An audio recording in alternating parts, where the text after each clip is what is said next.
Hey, welcome everybody to another episode of the Geek Buddies. Hey! We're back again this week to have a little fun talking about nerd stuff, talking about geek stuff here in the world of entertainment, movies, television, Star Wars, all kinds of stuff dancing around today, and also get into our main topic, which is a tribute to Robin Williams on his birthday having just happened. We wanted to do a little special tribute, remembrance of the man and all that he was able to give to us as fans. I am one of your hosts. I am the outlaw John Rocha, joined by... I am Michael Vogel. What am I? I'm a writer and producer of TV shows and movies that are animated. That's what I am.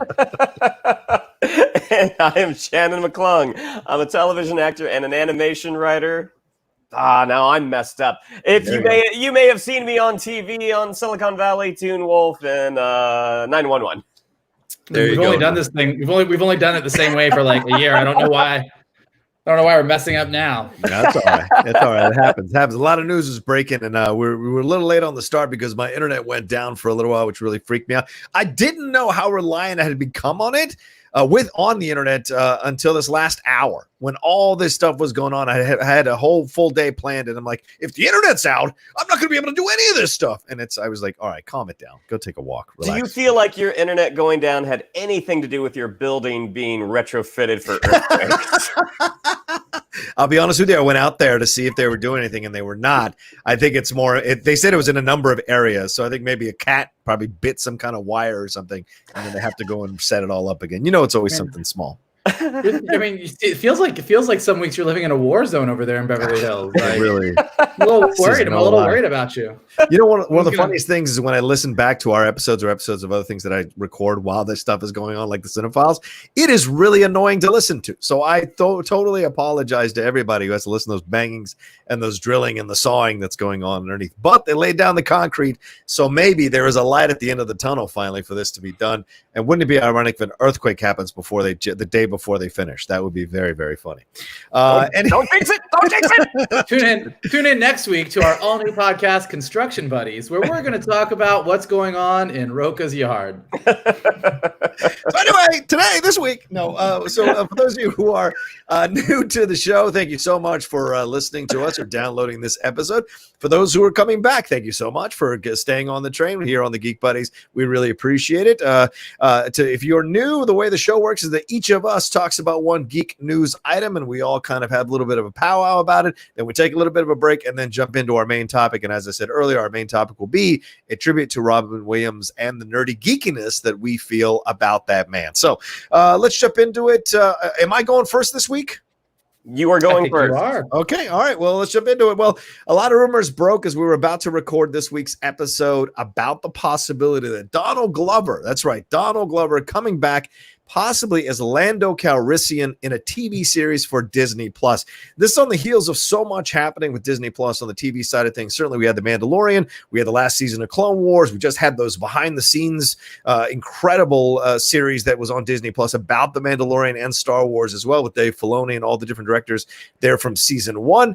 We had rumors about Kenobi. Now Kenobi going back on the shelf to be worked on a little bit and then pulled back off, the Cassian Andor series. And now comes this news that possibly Donald Glover is coming back to the Star Wars franchise to play Lando Calrissian in its series. And we don't know too many of the details or too many particulars because, like I said, this is a pretty massive rumor, but it comes from a reliable source here. Two of my friends from the Schmodown, Molly Damon and Alex Damon, there from Star Wars, explained that they were part of this broadcast. I think Noah Outlaw was a part of this thing as well. They were talking about it and mentioned that this is kind of a little bit of a breaking news. So it's not 100% confirmed. I think Grace Randolph 3 months ago mentioned it in a show as well. So we don't know yet what the situation is, what the deal is, when it's going to be placed, when it's going to be set. Are there going to be recurring characters? We don't know much of anything. All we know is that this is a rumor and that's a possibility.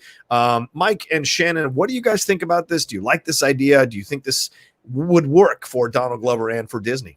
Absolutely. I think this is an awesome idea. No matter your feelings on how Solo turned out, I think universally everyone really liked Donald Glover's take on a young Lando. Mm-hmm. And I think after seeing how Solo turned out, filling in those enormous shoes of Harrison Ford. I think hindsight being 2020, everyone's like, maybe you should have started with Lando. Like maybe you should have just started with Lando.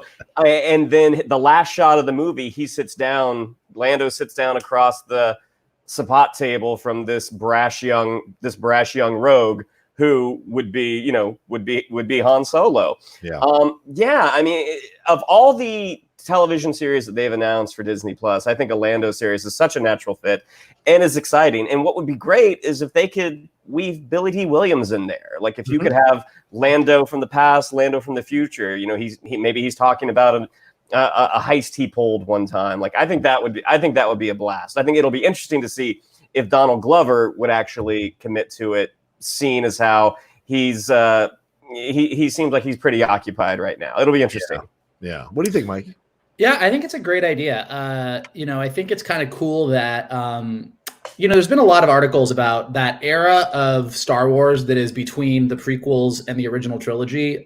Basically, the time in the galaxy when the Empire was really taking over, because all the prequels sort of get us up to the point, and Clone Wars as well, get us up to the point where we see the Empire finally take over. And when we get to Star Wars, it's really the beginnings of this actual rebellion fighting it. But that, the territory that sort of Solo covers and Star Wars Rebels covers and Rogue One kind of gets the tail end of is that period of time when the Empire was really occupying everybody, where the Empire was doing what they were doing.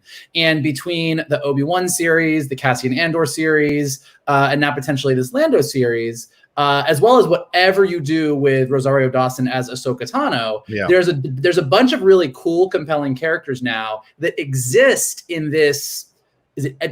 Roughly 18 years, because it's Luke and Leia are born, and then we get to New Hope. So this 18 years where we've got Ezra Bridger and the crew of the GOAT. Like there's a bunch of characters that we know, but it's also a very untapped area where there's a lot to explore. We get to have the Empire as our big bad guy. We get stormtroopers. We get all the stuff that we like. And seeing Lando just do his sort of roguish, sort of questionably legal things. I mean, there was some really, when Marvel took over the Star Wars comic book license and did a bunch of different Star Wars comics, some of the most fun sort of miniseries, there was a Lando miniseries that was all about him that was really, really fun and exciting. So I think he definitely can carry his own show as a character. Donald Glover, obviously super compelling and charming and handsome and sexy and talented and amazing.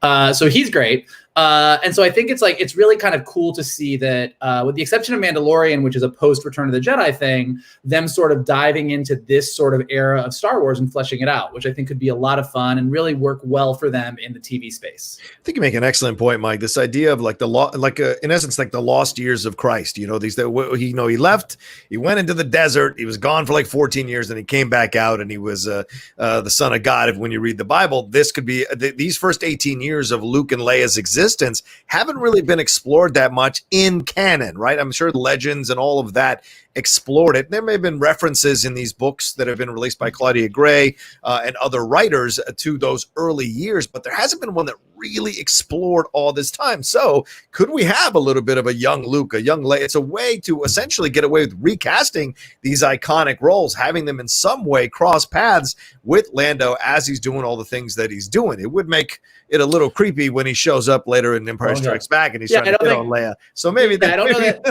that Luke and Leia can ever, from a canonical standpoint, I don't know that they can ever actually cross paths with Lando.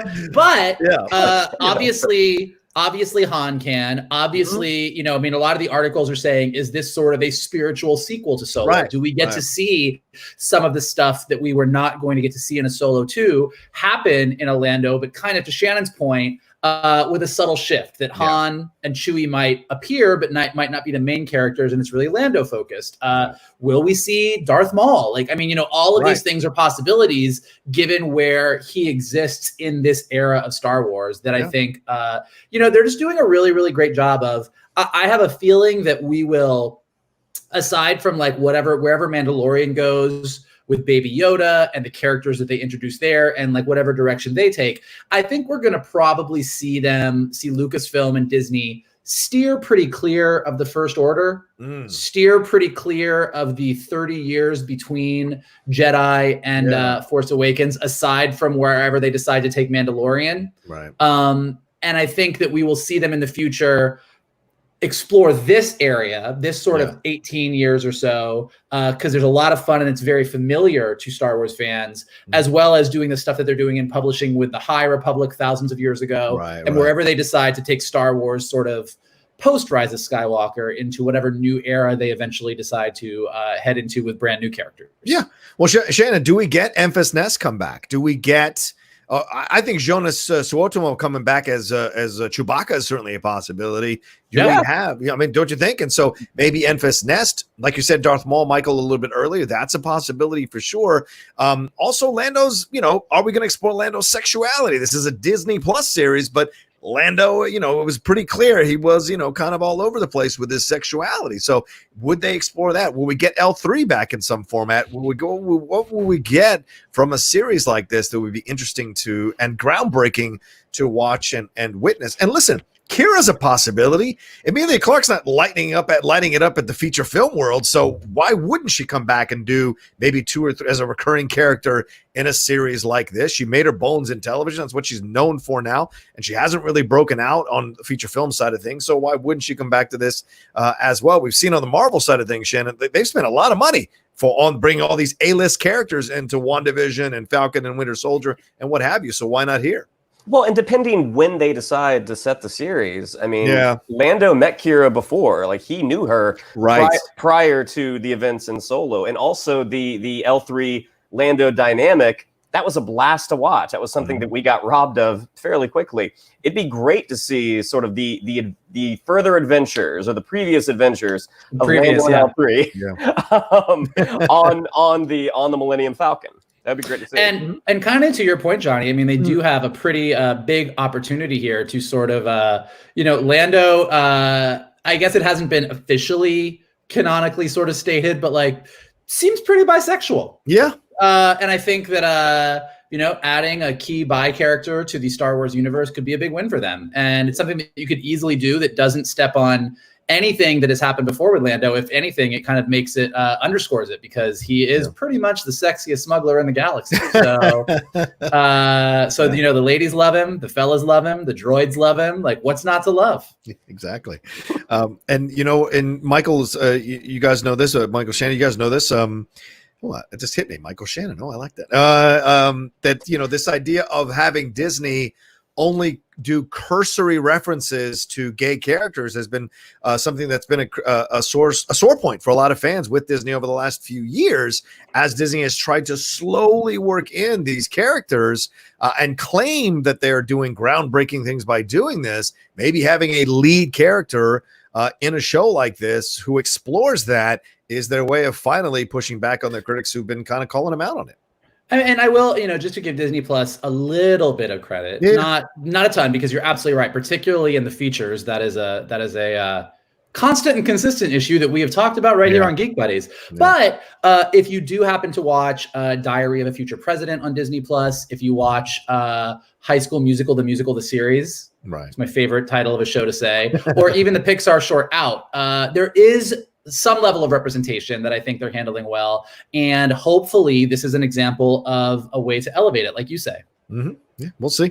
All right. Well, it's not a solidified thing. Disney has been reached out and has not issued a comment by numerous sites and has not issued a comment at all. So we'll see if they kind of officially announce this thing going forward. But Donald Glover is not lacking for work with Atlanta coming up, with his music career taking off, with the stuff he's working on. People forget he won an Emmy for writing on 30 Rock. So he's a very accomplished person. Maybe they turn him into the showrunner of this thing as well as the star. I don't know if he wants to take on both mantles, but certainly that's a possibility in this situation here with Star Wars. So be something to hang your hat on or your helmet on. Hey, for sure. Yeah, it's not officially confirmed, but the force feels strong with this one. I kind of have a feeling like it's legit. Like it seems like this is the way they're going. And and this is one of those things. If it wasn't true, somebody at Disney is like, well, shit, get Glover on the phone. Let's do this thing. But I think he's interested. I didn't know he's interested. Yeah. But I think it's probably true. All right, there we go. All right, what do we got next? I think, Mike, you're up next, right?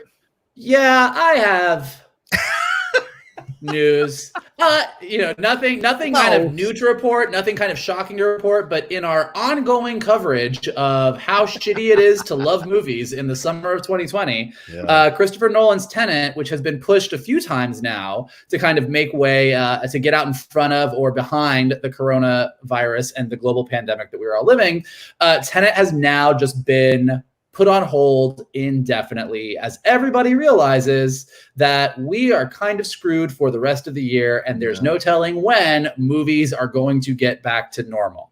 Right. So not that this is like new information, as we've talked about Tenet and other movies being moved and shifted kind of since this whole thing began.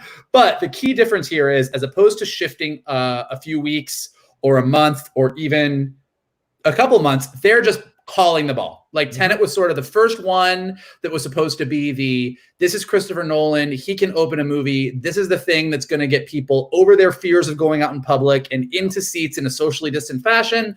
And they finally realized that it's just not the time. It's not going to work. They can't really say what's going to happen in the next few weeks or the next month. So with that going on hold, it actually does kind of call back into question a lot of the choices that have been made throughout the summer. So, Disney, Universal, everybody has sort of had some of these bigger tentpole movies that have just been like moving down the line. We know that Black Widow took the spot of the Eternals. We know that Mulan was going to follow up right after Tenet. We know that a lot of these movies have been, so with this big shuffling, there is a chance, we'll see what happens, that a couple of these movies, at least, some of these studios are just going to call the ball and put them out on streaming, which I kind of hope they do, just because, God, wouldn't it be nice to have some new movies for us to talk about? Yeah. And it just kind of does underscore the fact that as we all struggle to deal with the new normal of where we are now, kind of rounding out the year with the coronavirus,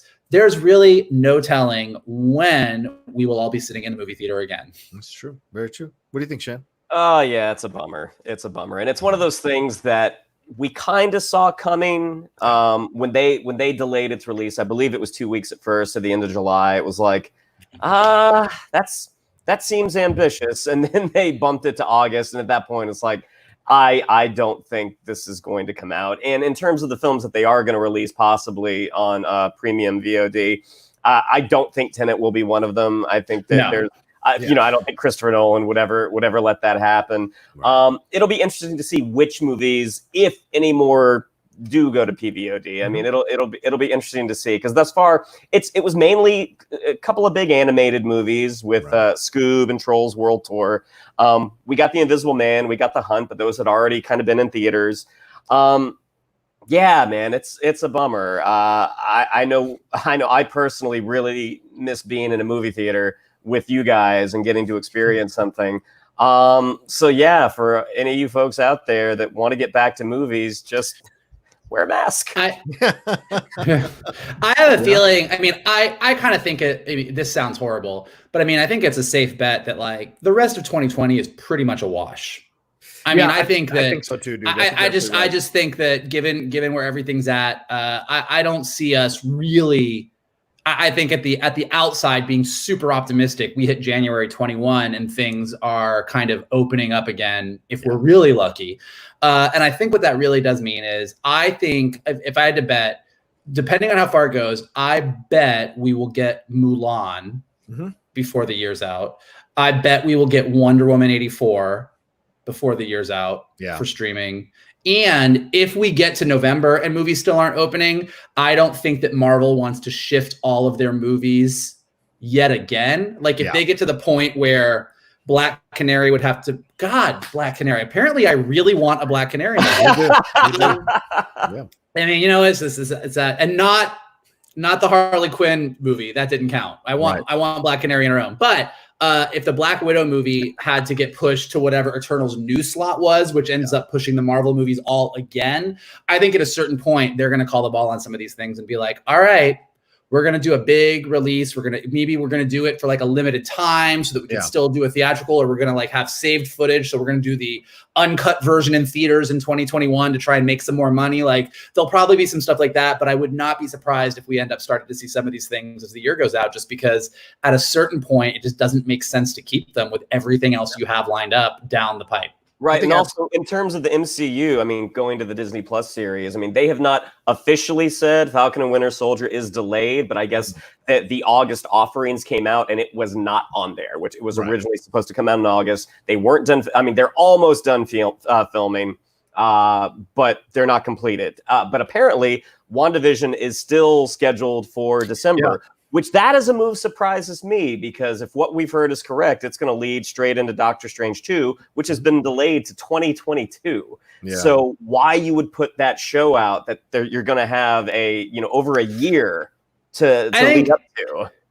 I think it's a couple things. I think just based on the rollout of features that Marvel has, I don't think, aside from things tying in, I don't think it gets in the way of. Like, I think that there's nothing in the movie that's going to contradict in Eternals or, whatever else that's going to contradict. So it's just going to sort of sit there. And I think this is where you see sort of the corporate mentality of, if it was up to Marvel, let's just save all of it and have WandaVision come out closer to Doctor Strange. But Disney Plus needs content.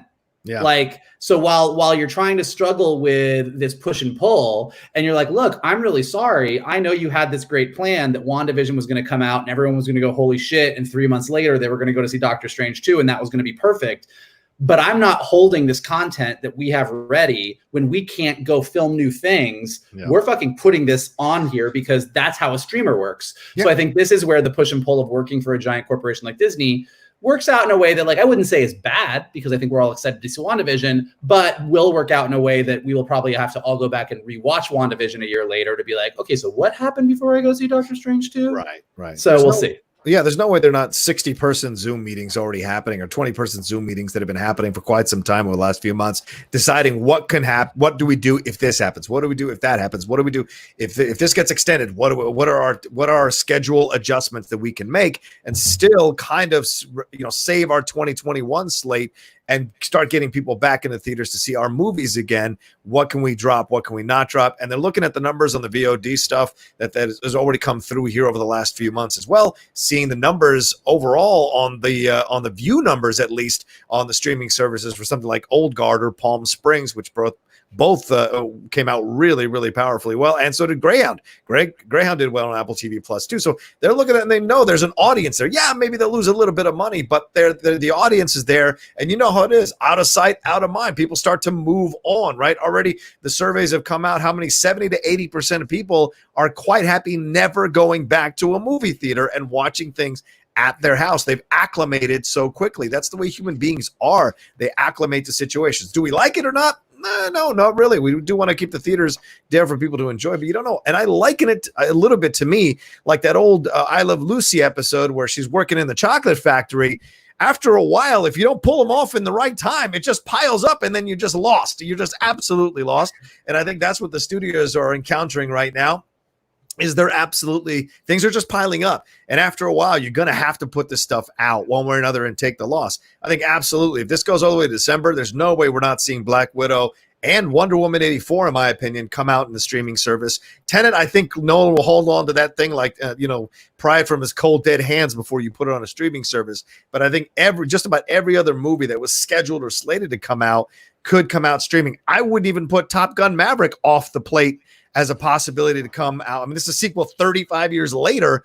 How much were they really expecting to make off this? Just drop it and get people excited about it. And you could create new video on demand parameters where you drop the movie for 24 hours for like $35 or $40. And then every 24 hours, you got to pay another $40 to watch it again. So that's a way of maybe recouping some of the money, $20 to $25. I think that's a possibility. People initially got upset because King of Staten Island was $20 and blah, blah, blah. But I think as we adjust to this new normal, as Michael said, the idea of spending extra money for the content, just to have something to watch and have something to talk about, I think will become something people get used to.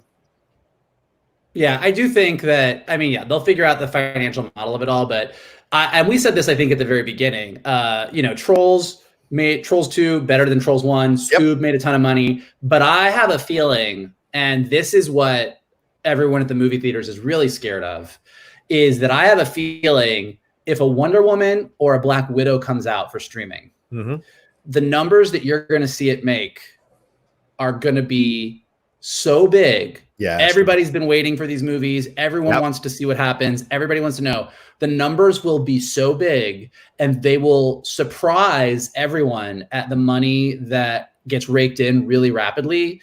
And that could ultimately be a death knell for movie theaters. Yeah. I mean, like, you know, for trolls aside, Scoob aside, you know, either one of those movies comes out and we all spend $20, $30 to rent it before. And, you know, and like for Disney, there's also the added thing. It's the same thing they did with Onward, that like a Black Widow would come out for streaming for say $20 for a 3-day rental or a 24-hour rental or a 48-hour rental.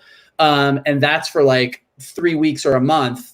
And then a month later, it just moves over to Disney Plus. And if they get a strong if they get strong return on their investment on streaming, plus they see viewership on Disney Plus go up as soon as Black Widow goes there, it's like there's a whole financial formula there that works out really well for them. So it'll be interesting to see. And I'm sure we will at least have 1 or 2 test cases on that before the year is out. Yeah, and if for people who were thinking about this thing coming out internationally, Tenet, China came out and said they can't screen this in their movie theaters because right now with their restrictions, only 2-hour movies are allowed to be screened, and this is a 2.5-hour film. So already they're even fighting uphill in another country that's doing better with how they're dealing with this coronavirus situation and has the possibility of opening up. Even there, they're being limited with the amount of time that they can put a movie in the actual movie theater per showing.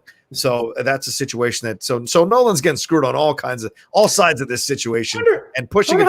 Is all right. I wonder how they got that number. Like, what was the after 2 hours?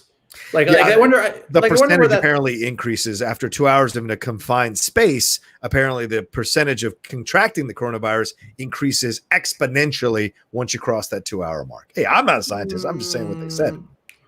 What you talking about, China? Well, I don't know. I don't know about that. I don't know. I don't like to get involved in Chinese medicine. So, all right. What do you think, Shannon? Are we good? You want to jump on the next thing? Yeah. So, in the current trend of movies getting delayed, Godzilla versus Kong, which is the 4th film in Warner's attempt at having sort of a monster shared universe.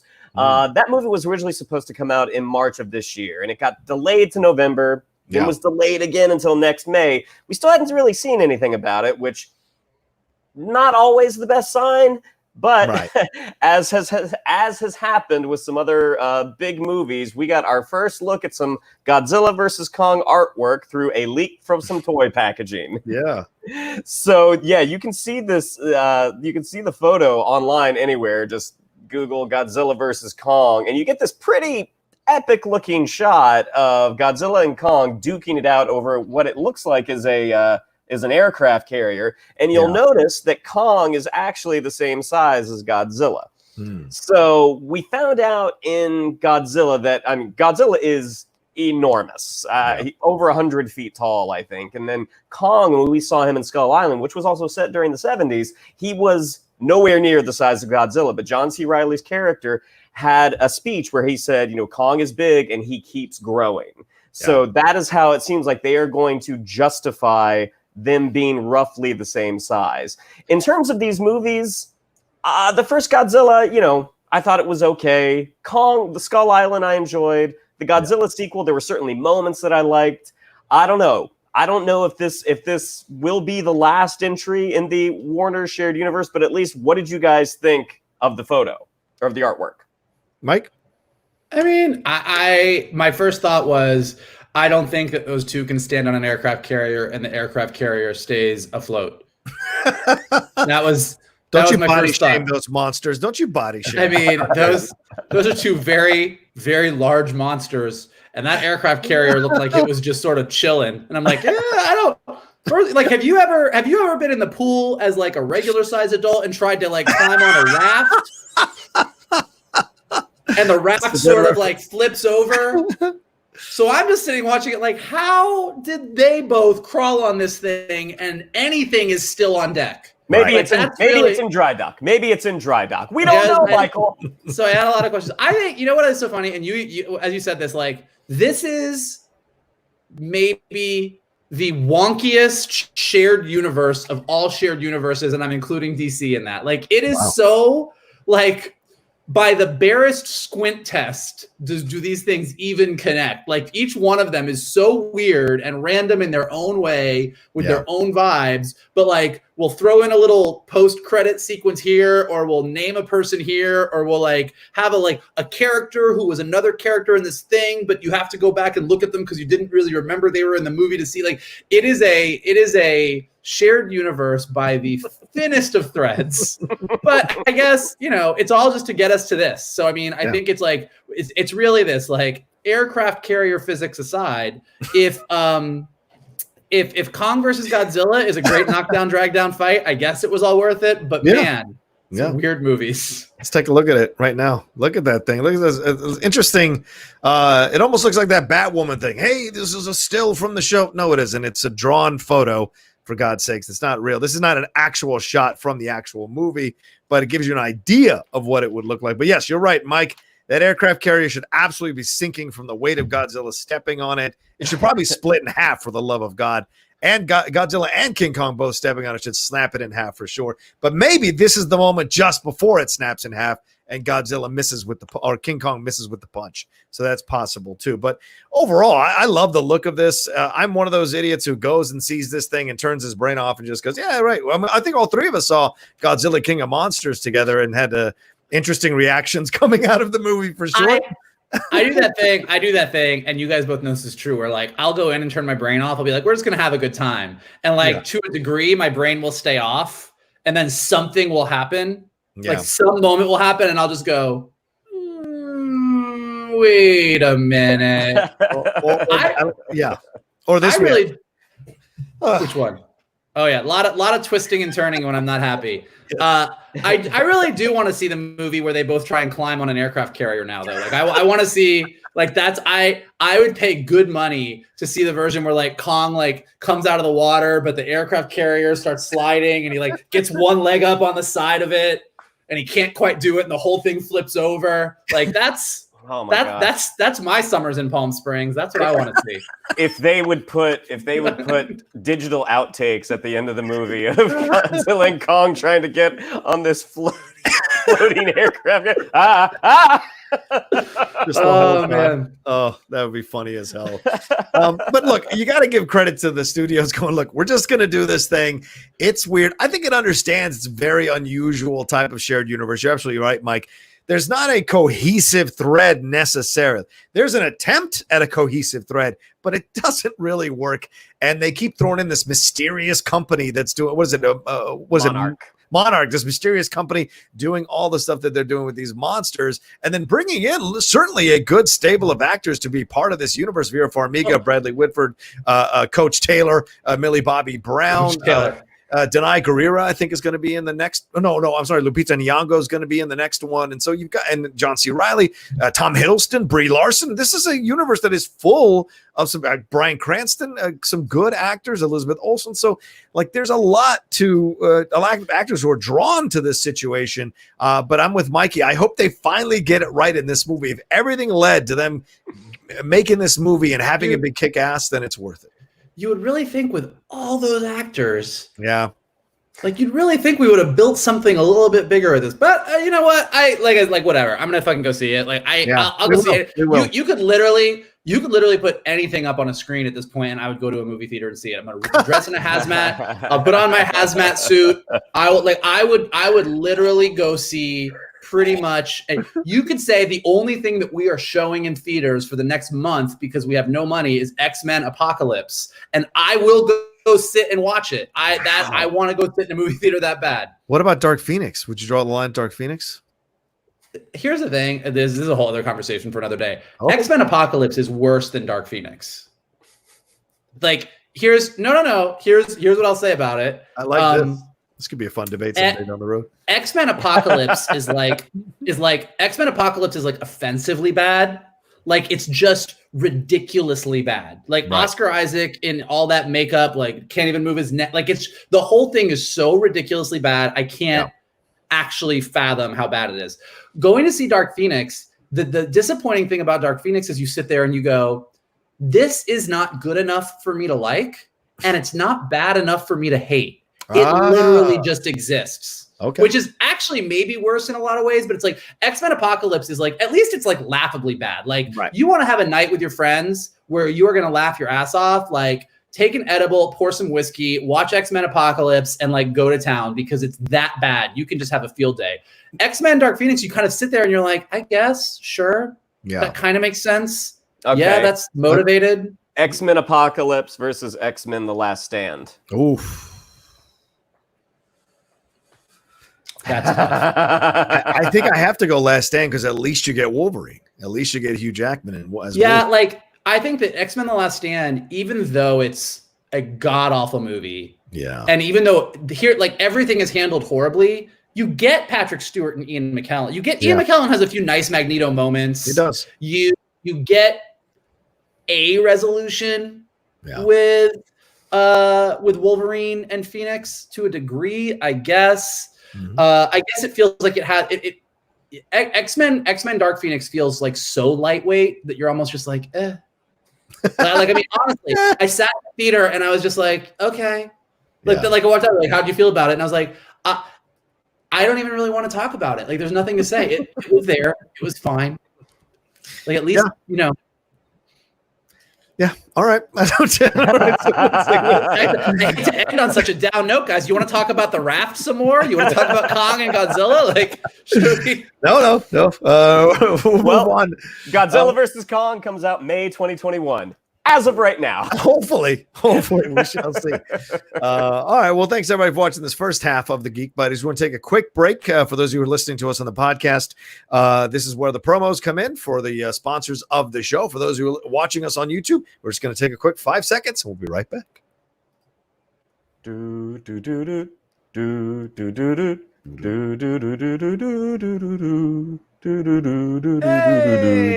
Hey, it's better than Addams Family. There we go. Good to go.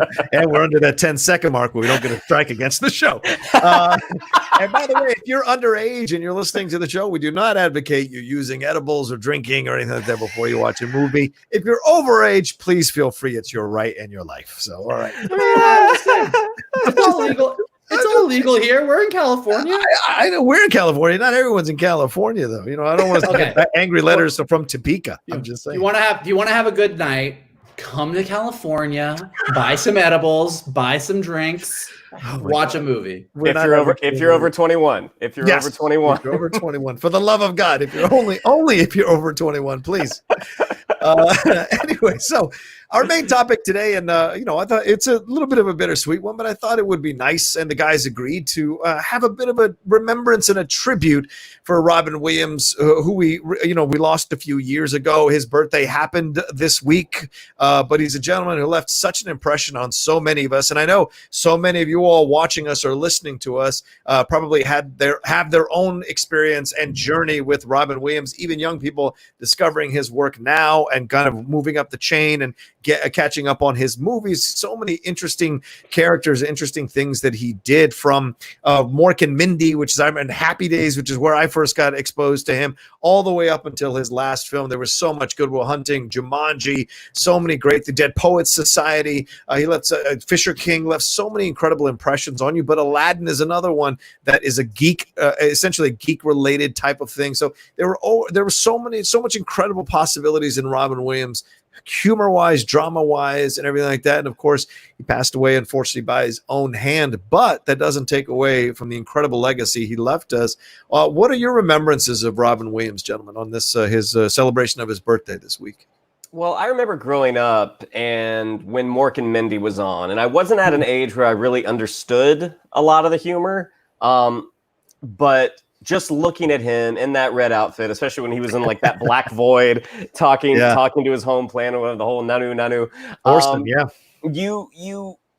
There was just this feeling that you got from him that it was just joy and everything that he said was funny. And I remember, I think one of the loudest times I've ever laughed in a movie theater was watching Mrs. Doubtfire. I mean, and I was, a bit older then and understood some more of the adult humor, but Robin Williams chucking some piece of citrus at Pierce Brosnan's head and saying it was a run by fruiting. Run by fruiting. Yeah. which took like I didn't know what that meant. It took me years, but then once, but it was funny. Like you couldn't deny the humor of it. Right. But then putting that together, I'm like, it was a run by fruiting. Oh my god, that's so funny. And just his scene where he was having to go back and forth between being Mrs. Doubtfire and being at that meeting with the network head. Yeah, I mean, everything about Mrs. Doubtfire, it was just so funny at the time. And he also turned in a really heartfelt performance as well. You got to see the heartbreak of someone who discovers that their marriage is ending, the heartbreak of someone who isn't able to spend the time with their children that they would like to. I mean, as an all-around performer, Robin Williams was just amazing. And, not just on the comedy side. I mean, you can watch any number of his dramatic performances where he won awards, where he won an Oscar. And Robin Williams was just one of those truly, truly special performers that was a shame that we lost. Yeah. Mike?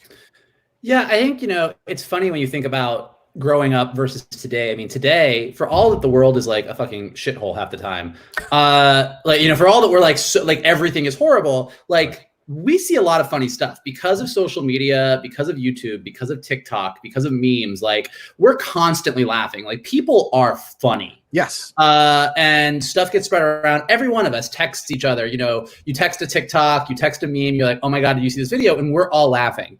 But growing up, when we didn't have social media, what we had was people like Robin Williams, where you would listen to a tape of Comic Relief, or you would go see him in a movie and you would go tell your friends. I mean, the viral transfer of comedy wasn't texting someone. It was like going to school. Like I remember I bought the Good Morning Vietnam soundtrack. Yeah. Because every 2 or 3 songs, it actually had Robin Williams as Adrian Cronauer doing his bits that he did in the movie. Yeah. And I committed every single bit to memory so that I could go to school and when appropriate, and sometimes when not appropriate, could be like, well, we got a weather report. What's going on here, Adrian? We got a buffalo stampede. I would do the whole thing. Like I could do all of it. And like that was like my, like if I could be as funny as Robin Williams at school, which I would never be able to come up with the shit that comes out of his head, but if I could at least emulate it and copy it, I would be the funny kid in school. And that's what I did. Like that was sort of my thing. I was like, I thought Robin Williams was the funniest. And so I attained to be able to do whatever he could do and do whatever voices he could do. Yeah. You got some crotch pot cooking. It's so hot. Yeah. So a little man in an orange robe bursting into flames. That's how hot it is. You know what I'm saying? You know what I'm saying? There are certain comics that come along and they transcend generations. They transcend race. They transcend everything. And they're just beloved across the board. And Robin Williams was one of those people. So much of what he did when he first started out was, really kind of hardcore comedy and hard, kind of blue comedy that you didn't even know about behind the scenes. Kind of like Red Fox, right? Sanford and Son, always a funny old black guy on Sanford and Son. Then you buy his albums, you're like, oh my God. There's a lot of X-rated, R-rated material. Every time Robin would go into the R-rated stuff, he just made it seem connectable and funny and interesting and not necessarily working blue to be blue. Do you know what I'm saying? It had the sweetness and a vulnerability to it, no matter what he was talking about, sex or drugs or cussing or whatever. It just had this connectability to it that made it feel safe and okay. Overall, I mean, I remember to me, he'll always be an integral part of my life or an integral moment of my life because that was the first movie my parents ever took me to that was R-rated, was The World According to Garp. They thought that they were going to see a Robin Williams from the Mork and Mindy show in a movie. They didn't understand why it was R-rated. And so they took me to see it, and all of it. And, you've got transvestites, you've got blowjobs in the car, you've got all kinds of stuff happening, sex stuff. And so I constantly spent the whole movie like this because my parents just kind of wanted to finish watching it. And that was my first exposure film-wise to Robin Williams. And from there, you've got Hook, you've got good, like you mentioned, my Good Morning Vietnam. Moscow on the Hudson is your window into what's coming in Good Will Hunting. If you watch Moscow on the Hudson, it is an incredibly heartbreaking dramatic turn from Robin Williams that is so painful and heartbreaking to watch, because he's a Russian immigrant who immigrates here to this country and is supposed to do it with a bunch of people from his circus, and nobody does it but him. And so he has to figure out America by himself. He can't talk to his family. He can't. So that whole journey of the immigrant, that appealed to us, as well as the son of immigrants. That movie really connected with me as well. So he's always been like kind of someone I looked forward to. What's he doing now? What's he into now? What's the movies? And then you see him veer into fill-in stuff. People forget about how good he is in Insomnia or 1 Hour Photo. It isn't just the sweet family stuff. He could also go dark and make it believable for the most part whenever you saw him in anything he did. So, I mean, he was only 63 years old. That's the heartbreaking part of it all. And of course he was dealing with what he was dealing with, but 63 years old is so early to be robbed of what could be so many great roles down the road for him, And so I just think it's an incredibly rare thing to be able to come into this world and leave such a legacy and affect so many generations of people. He's almost like the Beatles. Every generation past us will discover Robin Williams again and enjoy him all over again and become fans of him because of the work he's done. Well, yeah. I think another way that his legacy is still seen today that people don't really remember is that prior to Aladdin, animated movies didn't necessarily have pop culture references in them. Right. The way animated features worked is they were more universal. You might have the vultures in the Jungle Book kind of resemble the Beatles, or you might have a little nod here, or the music is feeling of a time, but you don't have these are fairy tale worlds. These are magical places. You don't go right for the modern day joke. So when Aladdin came out, the people were very almost taken aback, not in a bad way because people loved Aladdin, but the idea that you would have a character in a fantasy movie that was set in a fairy tale world, all of a sudden turn around and be Arsenio Hall or be Jack Nicholson or be Groucho Marx. That didn't happen in movies. You had Looney Tunes back in the day where you would have the celebrity references, but in Disney movies, they were always meant to be more timeless and more classic. And Aladdin came along and completely blew that out of the water. And from that point forward, you started to see other places like Pixar, like DreamWorks, double down on that with movies like Shrek or different things like that, where you really dove into, we're going to make a lot of modern day funny pop culture references and be really of the moment and kind of not try and be as timeless. Mm-hmm. And that all started with the Genie in Robin Williams. I mean, that was really now we look back on it and, Aladdin is such a Disney animated classic that we're it's classic. But when it came out, Disney movies were not funny like that. And it was really, really a whole new thing. I mean, that was one of the first times that you really started to hear people say, well, you should be able to get an Academy Award nomination for a performance as an animated character, because that's how good Robin Williams was as the Genie. Right. That predates all of the Andy Serkis mocap Oscar nomination talks as well. Yeah. It was the first time that you were this wouldn't be this wouldn't be it. In fact, what's really cool, I'll try and find it and post it on the Twitter page. Eric Goldberg, who was the animator of the Genie, when they were trying to see how they would do this and if they could make it work, he actually took, kind of to Johnny's point, he took some of Robin Williams' old stand-up and actually animated it in rough animation as a test. They do that a lot of the times. Pixar does it a lot with their tests.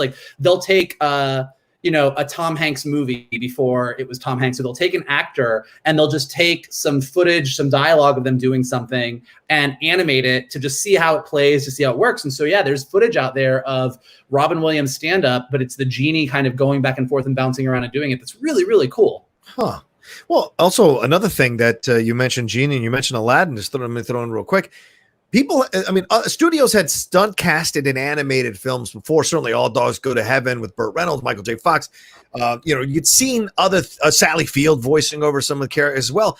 But no, I think Genie was the first one feature film wise that if I can, and correct me if I'm wrong, Michael, that you went, oh wow, this is Robin Williams, a character and an actor, both hitting the pop culture mainstream at the same time with this characterization that it became iconic. Right? We get James Earl Jones later as a Mufasa 2 years later, but this was the one that I feel elevated the idea of stunt casting to why you do it, the possibilities of what can happen in animation if you stunt cast correctly. It's a very Jeffrey Katzenberg thing. I mean, this was when Katzenberg was sort of at his peak at Walt Disney Feature Animation, and then you see him go over to DreamWorks and kind of do the same thing. But to your point, Johnny, it's not to say that there was never a celebrity in an animated movie. You would you'd cast a celebrity, but the celebrity was always secondary to the movie and the character itself. You never like went out and like did the PR blitz of this is this thing. And yeah, Robin Williams was really, I mean, when you think of like the voice cast of like, say, Little Mermaid or, you know, Beauty and the Beast, you have Jerry Orbach, you have Angela Lansbury, but it's not like you are doubling down on the biggest names of the day. And casting Robin Williams as the genie was the first time that the actor playing the role sort of eclipsed the role itself or eclipsed the movie to the point where it's hard to think of the genie not being that. And then you saw that that worked so well for them that, to your point, all of a sudden the Lion King comes out and it's, you know, James Earl Jones as Mufasa, Jeremy Irons as Scar, Matthew Broderick as Simba. You know, like they really went for it. And you've seen from that point forward, you know, Mike Myers as Shrek, Eddie Murphy as Donkey, you know, Val Kilmer as Moses. You know, you could just sort of see from that point forward, they saw the benefit of attaching these, you know, Dwayne "The Rock" Johnson as Maui. You know, that is that thing. But like, yeah, prior to Robin Williams, it didn't really go that way. So yeah, that was definitely a big change. And I think that had Robin Williams not sort of dominated that role so profoundly, it might have been a little bit different. Yeah. Shannon? Yeah. And you think about the things that he almost did. And again, he was only 63. You think about the things that he could have done. Like, you know, when they were doing the first Batman, his name was thrown out for the Joker. Like, you don't know how close it actually got to. But, you know, and in 89, he wasn't, he had some dramatic roles under his belt, but he certainly wasn't ever thought of as like a villain. Then he was going to be the Riddler and Batman Forever. And you think about what he could do now, knowing the places that he could go in terms of his dramatic side. Think about the characters he could have given us. And it's just, I mean, we're lucky to have gotten what we did from him, but it would have been really great to see what else was left in the tank. Yeah, you talk about the 89, like 1 year later is Awakenings, which is one of his greatest dramatic performances, and then 2 years later is The Fisher King, which is one of his most affecting dramatic performances as well. And you know, you'd be remiss not to mention Good Will Hunting. Yes, he won the Oscar for it, but it isn't one of these like, you know, gift Oscars or legacy Oscars. It's an incredible performance. I saw it again maybe 3 or 4 days ago, just randomly flipping channels. I watched an hour of it, just watching him, and I cried.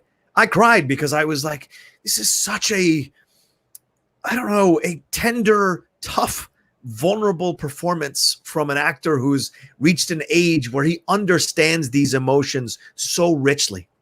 And bringing them out in his interactions with Matt Damon, you're like, man, wow, this is just so much power and talent was in this guy. And yet he was notoriously insecure, notoriously scared that people were going to forget about him if he didn't do stuff, notoriously worried about not working again. This has been reported numerous times about how afraid he was to stay out of the public eye, which is probably a lot of what drove his manic style of comedy.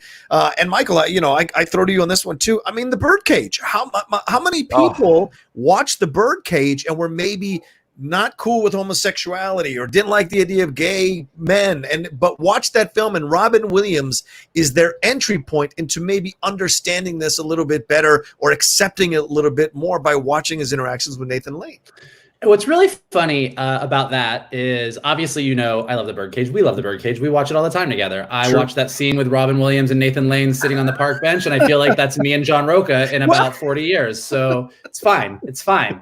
But Shannon can be our Agador Spartacus. It's great. That's perfect. Make that stew. Make that stew. I don't wear the shoes. They make me fall down.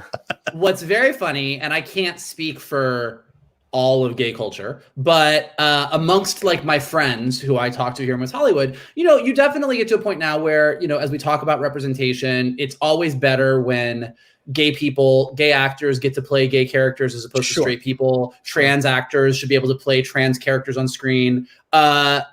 For some reason, Robin Williams gets a pass in Birdcage. He's so we all love him so much, and he's so perfect. And the genuine love that you feel between him and Nathan Lane is so lovely. It's kind of like, I mean, what we're talking about, and we've all sort of said it in different ways, which is that fact that he was as funny as he was because his heart was as big as it was. Yeah. And he was also as good of a dramatic actor as he was because his heart was as big as it was. And I think because of that, it's sort of like, I go back, Birdcage is problematic in a few ways, less than other movies, but it's problematic in a few ways. Sure. But his performance as a loving gay father and as a gay partner to Nathan Lane, is so genuine and real, which is what makes it so funny.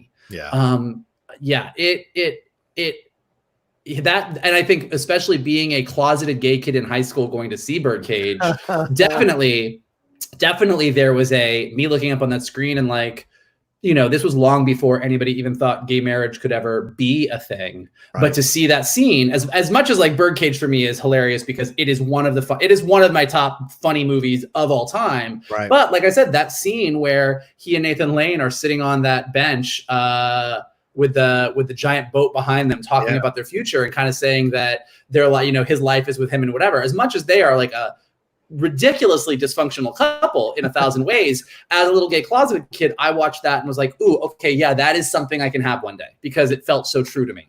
Right. So, right. And for straight people watching it, and I know for me at that time, I wasn't that exposed to this idea. I never was against homosexuality, but before you met this guy right here.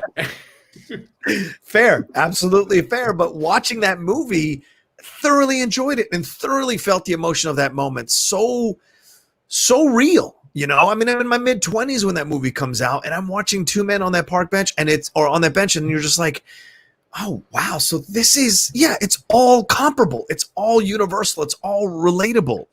Love is love, no matter who you love. And the same stuff you encounter in relationships is the same stuff you encounter no matter whether you're gay or straight. And to me, that was an eye-opening moment. And now kids nowadays growing up are like, oh, duh. But back then, it wasn't something you talked about that much. It wasn't something you kind of opened up about. So to see it up on the screen like that was a real eye-opening thing. And I'm sure I'm not the only one. I'm sure a lot of people who maybe have had issues at that time, even having had gay sons or seeing what happened, maybe gay brothers or gay sisters, sure, they all maybe had a different point of view coming out from that movie because of the way it was done, and all credit to Mike Nichols as well for directing that one.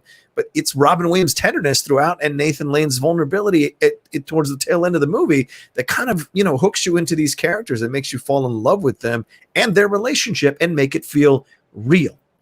So that's a powerful thing as well with Robin, of course. And we'd be remiss not to mention all the charity work he did, man, comic relief and all the incredible things that he did, showing up at those hospitals as Patch Adams. Whatever your feeling is about that movie, he showed up as Patch Adams all the time. The hospitals to make a wish and whatever for charity to help kids through stuff. It's incredible what he did, how much he gave, Yeah, and I think you definitely see that in his roles as well. To what Mike had said about his big heart, how big a heart he had. I mean, you can look back at some of his films that are less than memorable, and you never put the blame on him. I mean, This is a guy who gave everything.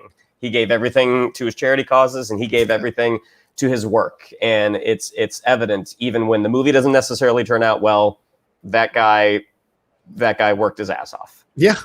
And he was never afraid to take chances. Never afraid, even later on. Hook is not a perfect movie. Yes. But I love Hook. I got in trouble because I skipped my final confirmation class at Hebrew school because it was on the night that Hook came out. Wow. And I made my dad take me to see Hook. And the teacher of my confirmation class was like, you can see that any night. You should come to the last class. And I was like, this is Williams, Hoffman, and Spielberg.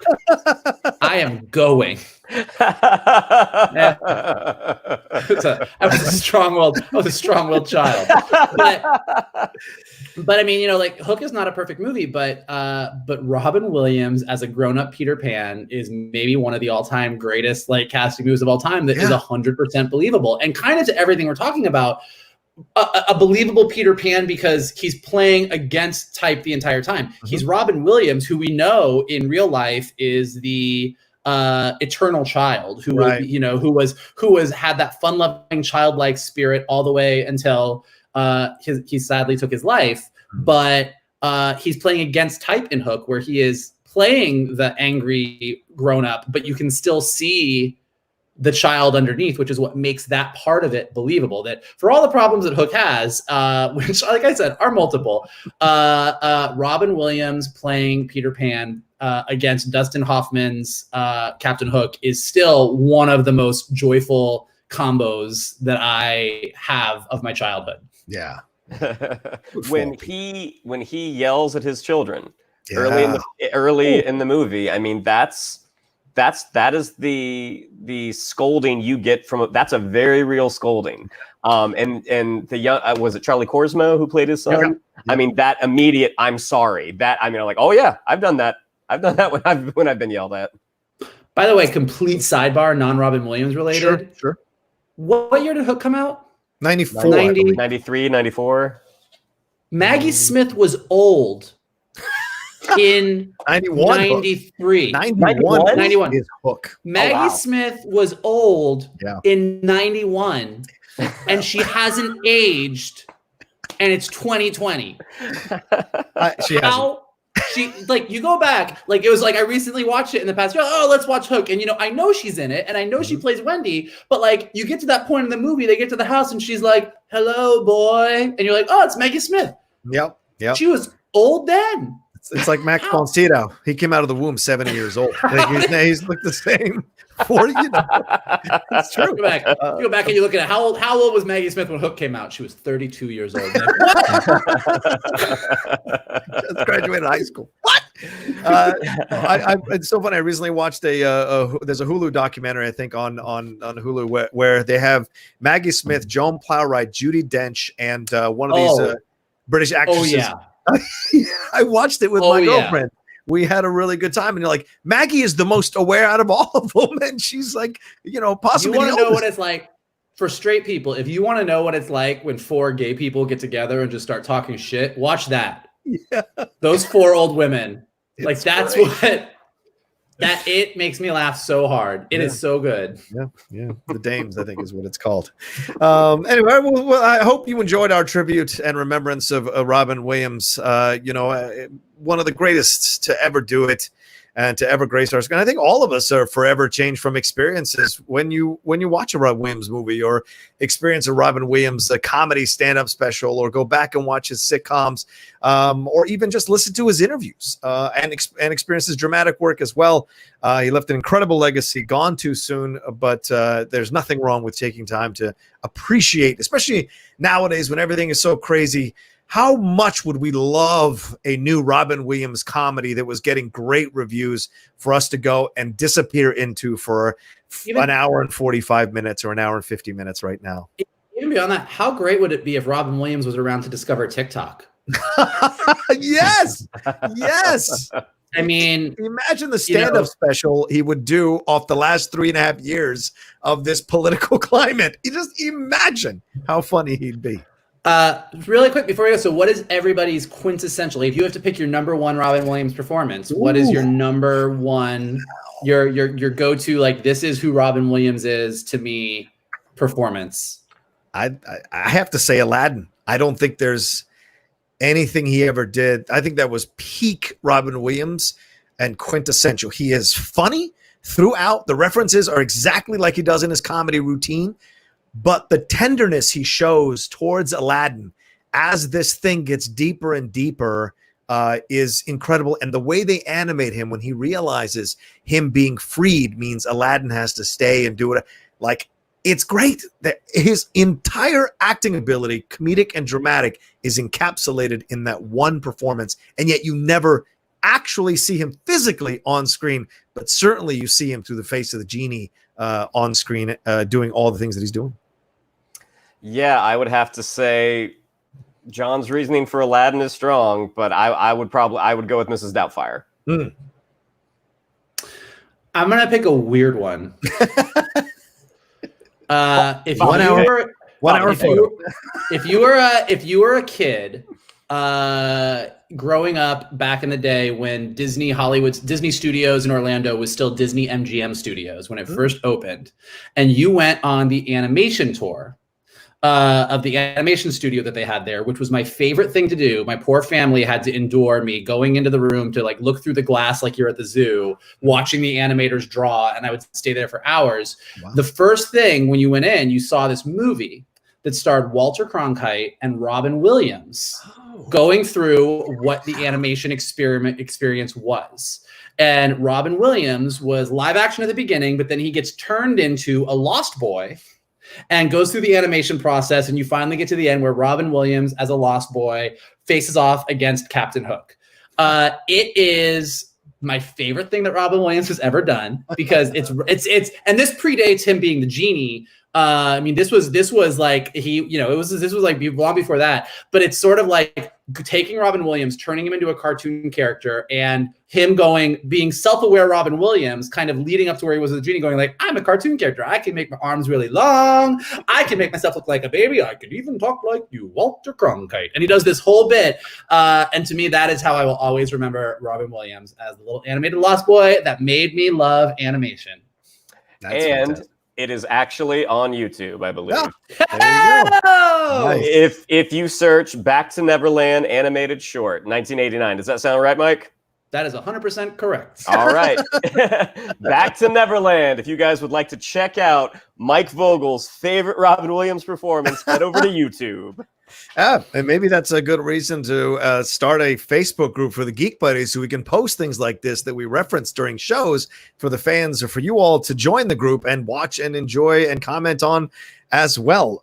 But that's our what's that? I was going to say, speaking of commenting on things with our fans, do you have any announcements you want to make about shows, well, on the heels of this incredible conversation about Robin Williams, we did our first live episode last month rather, and really went off like gangbusters. So we will be back next week with another live episode, just like we had a month ago, of the Geek Buddies. It's going to be a lot of fun. We'll bring you in live, answer your questions. We'll answer your Streamlabs and your Super Chats as well. So that one went off really, really well. People liked it. So whatever comments you've been waiting to make, or whatever questions you've been waiting to ask us, next week, you get a chance to do that with a live episode of the Geek Buddies. And we'll probably go an hour to an hour and a half, depending on the questions and the topics we're going to cover. But it'll happen next week. So look for that Thursday. I don't know what date. July 30th. July 30th. It'll be Thursday live, July 30th. We'll do a fun live episode of the Geek Buddies. So look out for that. Look out for the link and come join us. We'll have a lot of fun. Yeah? Yeah. All right. There you go. All right. Well, thanks everybody for watching this episode of the Geek Buddies. Always appreciate you all taking the time to watch us or to download it on the podcast feed and give us some love. What do we got to tell them, Shannon? Yeah, if you'd like to follow us on social media, on Twitter, it's at @geek_buddies. On Instagram, at @the_geek_buddies. If you'd like to follow me on social media, on Twitter, it's at Shannon_McClung. On Instagram, at Shannon the Geek Buddy. If you'd like to follow Mr. Vogel, it's at MKToon. If you'd like to follow Mr. Rocha, it's at The Rocha Says. And Mikey? Yeah, all the movies that we want to see might be getting pushed, but the Geek Buddies are still here every week, and we want more buddies to join us. So definitely subscribe below. Definitely hit up, watch all the rest of the Outlaws Amazing content on John Rocha's YouTube channel. Leave us some comments.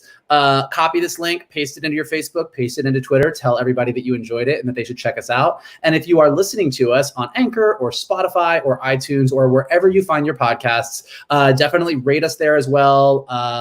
Leave us some comments. The more you do that, the more it rises up in the rankings. And as people are searching cool and funky, handsome guys to talk entertainment with, we'll be one of the top names that comes up. So definitely, we appreciate all that you guys have been doing. Definitely keep it up, and definitely join us next week for our live show, because who knows what we'll have to talk about then, and we would love for you guys to become a part of the conversation. Yep. And what special guests might stop by to come in live to ask us questions? You never know. We've got a bevy of friends who maybe might want to jump in. Certainly a couple of friends last week. A bevy. Yes, a bevy. Did you say a plethora? I don't know what a plethora is, sir. You can follow me at The Rocha Says, like Shannon said, on Twitter and on Instagram. Please like and share this video on your social media. Give it some love. And we look forward to seeing it. We look forward to having you all come on to the show live next week on the episode of the Geek Buddies. Hey!